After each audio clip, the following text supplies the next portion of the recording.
Menteri Keuangan Menkyu Purbayo-Desadewa menyebut Indonesia tak butuh bantuan dari Dana Moneter Internasional atau IMF dalam menghadapi dampak ketidakpastian global. Katanya, IMF menyediakan dana bantuan bagi negara-negara yang terdampak karena ketidakpastian yang dipicu perang. Tapi Indonesia disebut tidak butuh karena punya bantalan fiskal berupa saldo anggaran lebih dari SAL di kas pemerintah sebesar 420 triliun rupiah.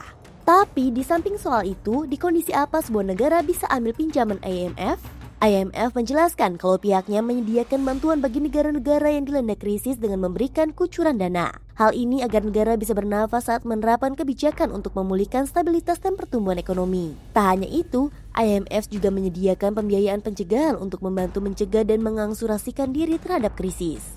Lalu, mengapa negara bisa masuk ke dalam krisis ekonomi atau finansial? Menurut IMF, hal ini bisa saja karena negara tersebut salah mengelola perekonomian, permintaan global menurun drastis, atau negara tersebut menghadapi bencana alam. Akibatnya, negara tak lagi mampu membayar tagihannya. Lalu, sepanjang 2025, negara apa saja yang banyak meminjam ke IMF? Negara yang paling banyak adalah Argentina dengan utang sebesar 57 miliar US dollar. Sejarah Argentina dengan IMF ditandai dengan peminjaman berulang. Argentina mendapat pinjaman untuk menghadapi ketidakseimbangan fiskal setelah menghadapi krisis mata uang dan inflasi 2 digit. Urutan kedua adalah Ukraina yang berhutang ke IMF lebih dari 14 miliar US dollar. Pasalnya, ekonomi Ukraina merosot setelah invasi Rusia pada Februari 2022.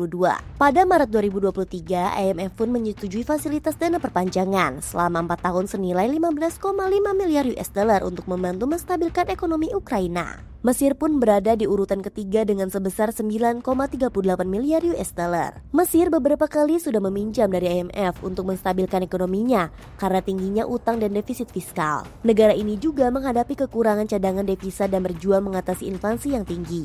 Kalau Indonesia sendiri bagaimana? Indonesia pernah mencatat utang dengan nominal yang besar kepada Dana Moneter Internasional atau IMF. Utang tersebut terjadi saat Indonesia dilanda krisis moneter pada 1998 hingga 1999. Tapi utang Indonesia kepada IMF diklaim telah lunas pada 2006 pada pemerintahan Presiden ke-6 RI Susilo Bambang Yudhoyono atau SBY. SBY menegaskan bahwa total utang Indonesia terhadap IMF mencapai 9,1 miliar US dollar atau setara 136,5 triliun rupiah dengan nilai tukar pada 2023. Nah, sekarang apa kamu setuju kalau Indonesia saat ini tak membutuhkan pinjaman IMF?